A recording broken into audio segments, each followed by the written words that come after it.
Hello and welcome to the Sex Within Marriage podcast. My name is JD and I blog over at uncoveringintimacy.com. And today we have another roundup of our anonymous questions page. These questions come in with only the context given in the question and with no contact information, and then I post them in our supporters forum for discussion when they come in. Every month or so, I take the questions that are submitted on that page and answer them as best as I can from my experience, knowledge, and the discussion of our supporters who weighed in. This podcast episode is the questions I received in January and February of this year, minus two that I'm going to be answering separately. Before we get to that, though, there are two quick announcements. The first is that the fullythriving.com marriage mastery online seminar is happening tomorrow. I'm going to be speaking at 3 p.m. Eastern time, but there's a whole bunch of speakers throughout the day. If you want to go sign up for that, you can go to fullythriving.com/J. There's a link in the show notes. It's free. You can come learn about marriage. It's going to be awesome. I'm going to be talking about why it's important to have a varied sexual repertoire in your marriage. And then next week, I'm going to be hosting our webinar about our Becoming More Sexually Engaged course for Christian wives. If you're a Christian wife and you've said things like, I want to, but I don't want to when it comes to sex, or you find that you turn down your husband a lot for sex and you want to figure out how to change that, or are curious what the Bible has to say about sex, or what hormones are involved in sex drives and everything else, come check it out. It's a free webinar. You'll have lots of fun. You'll learn tons of stuff. I guarantee it. And I have a Q&A session right afterwards where you can ask questions about anything that comes up. All right, with that done, let's get on to question number one. So the first one I called the monthly masturbation challenge because almost every month somebody challenges me on my stance. And someone came to do that again. They just said simply, masturbation is not shameful. Why do we have so many unqualified people giving advice in society today? And to that I say, what would make them qualified? Judging from the question, I suppose if they agreed with this person, then they'd be qualified. This is what we call a confirmation bias, which leads to an echo chamber effect. In short, you only listen to, accept, read, etc. views that you already agree with. And then you find ways to downplay, disparage, or call into question the authority of anyone who disagrees with you. Now, I have many posts where I detail why I think solo masturbation is wrong. You're, of course, welcome to agree or disagree, but rather than simply stating that it's not a problem without any reasoning doesn't really lend any credence to your stance. So if you have an actual argument to make it, and I'll happily discuss it. Question 2 writes, Hi. I would like to explore anal sex with my wife. She likes soft touching on her butt. However, she says that penetration with my finger is not comfortable. I use plenty of lube and I take plenty of time. I think she would be willing to try anal sex if I would ask her to try it.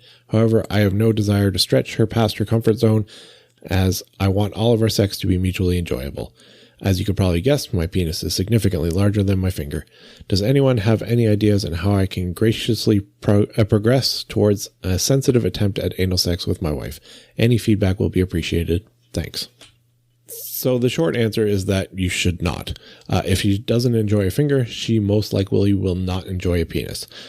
If you both want to explore in this direction, then I'd suggest working on simply making a finger comfortable and enjoyable. Then try to progress if you get to that point, not before. Engaging in any sort of anal play requires being relaxed, both physically and mentally. If she's uncomfortable with the idea, that's going to manifest in her being physically uncomfortable because she's going to tense up, and that's going to hurt. So step 1 is to talk about it and ensure both of you are on board and interested in moving forward, not just you. If she's not, well, then maybe look into pegging instead. There's a link in the show notes. All right. Moving on to question 3, this person writes, Hi Jay, my wife and I are going to be celebrating our 10th anniversary over spring break soon, getting away for the first time in a long time without the kids. One issue though, if her calendar is correct, part of the time we're gone she'll be on her period. I'm sure this has come up before, but do you have any tips for sexual intimacy during one's period? Yeah, it comes up from time to time. Actually, I did a survey a while back on period sex, which I'll link to in the show notes, and I wrote a post many years ago about period sex and whether or not it's lawful or sinful for Christians. There's a link to that as well. but I'm not sure we've had a question about what to do if it interrupts your vacation. Largely that depends on you, that is you and your wife's, personal views, preferences, and comfort with period sex, fluids, and blood. So that requires a conversation if you don't already know what hers are. And a conversation is a good place to start when trying to figure out what do we do about this, because what you don't want is for both of you to have mixed expectations about what's going to happen on that vacation and then be hurt when those expectations don't come to fruition. Anyways, so here are some quick ideas. Number one, shower sex might be an option that cleans up any messes as soon as they occur, so it's easy to deal with. Number two, if you're okay with a bit of blood, you just don't want to ruin the sheets, then put a couple of towels down. Number three is depending on when it's supposed to happen, maybe you just skip those days. For example, if you're gone for a week, maybe it's just at the start or the tail end of the vacation and you get all the sexy fun time before or after. Number four is if you're okay with anal sex, that's an option. Five is you could try a menstrual cup. My wife actually wrote a post on them. I'll link to it in the show notes as well. And number six is you can use tampons and stick to external stimulation through mutual masturbation or manual sex. So there are 6 quick ideas, but in short, there are lots of options depending on your own feelings about the topic. I think couples tend to get locked into this idea that sex has to include intercourse, and it doesn't. There's a wide range of activities to do and try, and you might want to grab our sexploration list and then fill it out on the trip or on the way or the week before. That will give you plenty of options to work with and a framework to start talking about them. All right, question 4 was about aging and orgasm struggles. She writes, I'm not sure how to make sense out of what I'm struggling with. As I've gotten older, it takes so much stimulation to climax, nipple and clitoral. My husband and I are both 61. We have a great marriage, physically, emotionally, and spiritually, meaning we are pretty much on the same page most of the time now that the kids are grown up. Sexually, he's very patient with my seemingly never-ending changes. So we really have a lot of fun, but honestly, it takes so long for me to have a really intense orgasm. I usually just settle for small orgasmic waves. I'm usually satisfied, but sometimes I wake up in the middle of the night wanting a release, and then it's like a spiritual battle. I don't want to wake him, and I want sleep. That being said, is this normal? I wonder if too much stimulation is causing me to be desensitized. I thought about depriving myself for a while and just to take care of him for maybe a week or two. Anyone else deal with this? So this is not the first time I've heard of it. I can't say how prevalent it is exactly. I did pull some of my old survey data and checked on a few things though. The first is that yes, as you get older, past age 40 anyways, people claim to have longer sex sessions. It's not a massive increase, but there is an increase. There's definitely a trend upwards as people get older. As well, those in the 50 plus range seem to spend time engaging in sexual sessions that exceed an hour more often than those who are younger, except for the 20 to 25 range, because apparently they're just having marathon sex sessions. That might be because they have no kids to worry about, or it might be that they're exaggerating. Anyways, the point is, yes, I have no doubt others are dealing with this. As for what to do about it, it's true that some at this stage of the game start to deprioritize orgasms in favor of pleasure and intimacy. They might choose not to have an orgasm every time they have sex in order to be assured of a better orgasm next time. And I hear this from both wives and husbands. You might also want to consider investing in a sex toy, as that can help achieve a strong orgasm when they're being difficult. And we went through some phases where my wife struggled to orgasm, particularly after some of the births. And now we have quite a collection of toys that we rarely use now because we're not struggling with that anymore. But as we get older, we might turn back towards using them more frequently. And one of our favorites is the Lehman by Mina Life. Sadly, they've stopped manufacturing them, but they still have a bit of stock left, and they're heavily discounting them to clear out the stock. So if you go to the site, there's a link in the show notes. They list the toy for $136 US, which is the retail price, but it will discount down to $34 when you check out. And the shipping is free in the US. So if you're in the US and in the market for a toy, that is a good option to get a premium toy at a cheap toy price. Alternatively, you can try some new sexual activities. Exploring new things tends to ramp up dopamine, which increases orgasmic response. And if you don't know what to try, check out our sexploration list. The link will be in the show notes from the other question. And lastly, you might want to ask your husband his opinion on being woken up for sex. For myself and many other husbands, we would gladly sacrifice sleep to be woken up for such a task. I'm not saying he will be happy to, but you shouldn't assume he wouldn't be. All right, question 5 is very quickly. He writes, "This is embarrassing, but how do I know if I'm in right?"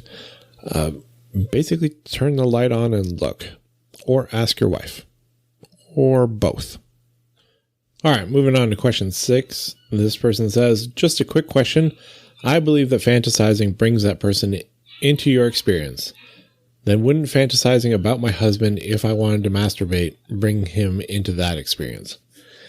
Now, I'm assuming this person is addressing my stance that all sex should include your spouse and that you're trying to justify a solo masturbation by saying you're fantasizing about your husband and so bringing him into the experience, and so then it's including him.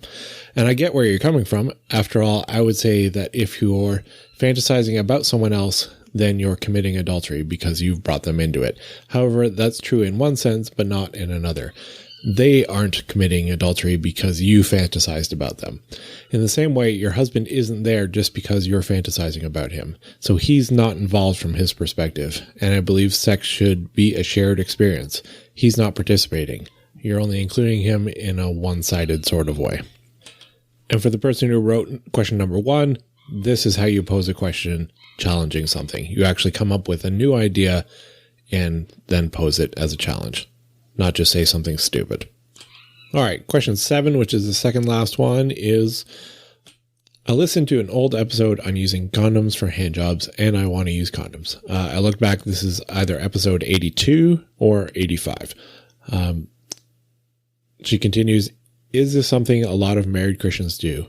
I'm worried he will not be happy and say nobody does that. I asked a small group of friends, and one always uses condoms, and the other 2 like the idea but worried about asking their husbands. Do I tell him all that?" All right, I'm not sure how many Christians do this. I was quite surprised when I first got a question about it, and the first question I ever got about this was in the last 6 months, and I've been doing this for over a decade now. Prior to that, I don't think I'd heard of such a thing in marriage. Usually one hears about using condoms for handjobs when you're worried about spreading STIs, which hopefully isn't a concern in your marriage. Anyways, I can definitely say it's not true that nobody does it. However, I cannot quantify at all how many people do it yet. I'll have to ask in a survey one day to get a sense of that. I guess my question is, why would you want to? If it's an aversion to ejaculation, then I would definitely see your husband not being happy about that. I think many men would feel personally offended by that, as it would feel like a rejection of them. I'd imagine some other men would say that they don't really care if a condom means they get more handjobs and more sexual intimacy, then they're okay with that trade. Others will not be happy because it decreases the sensitivity and doesn't feel as good. Some won't like it because it's literally a barrier and then it feels less intimate. So if you want to do this, I would just go to your husband and say, "Hey, I've been thinking about this. What do you think about it?" Don't try to push him. Just try to understand what his response is and why, and then have a conversation about it rather than trying to convince him to do something or accept it. And the last question is, simply, they were looking for resources for newlyweds. And I keep meaning to start a list of resources for things like this. I asked my supporters and they recommended our sexploration list, of course, as well as Intended for Pleasure by Ed and Gay Wheat, which I have not read, so I'm trusting their recommendation. I would say Married Sex by Gary Thomas and Deborah Folletta is also a good down to basics book. I have an entire bookshelf that I read years, sometimes decades ago, that I really should go through and write proper reviews of, also so I can refresh my memory. I've done some, which you can check out in my book review section on the site. There's a link to it in the show notes. But I've got many, many more that I have to catch up on and refresh my memory on. And that is it for today. If you have questions of your own, you can submit it on the Have a Question page. If you'd like to come in and be part of the discussion, you can join the forum anonymously as a supporter. There's a link to that in the show notes as well. And don't forget to check out the webinars tomorrow. And if you're a Christian wife and you're interested in the Becoming More Sexually Engaged webinar, sign up for that as well. And that's it for today. Talk to you next time.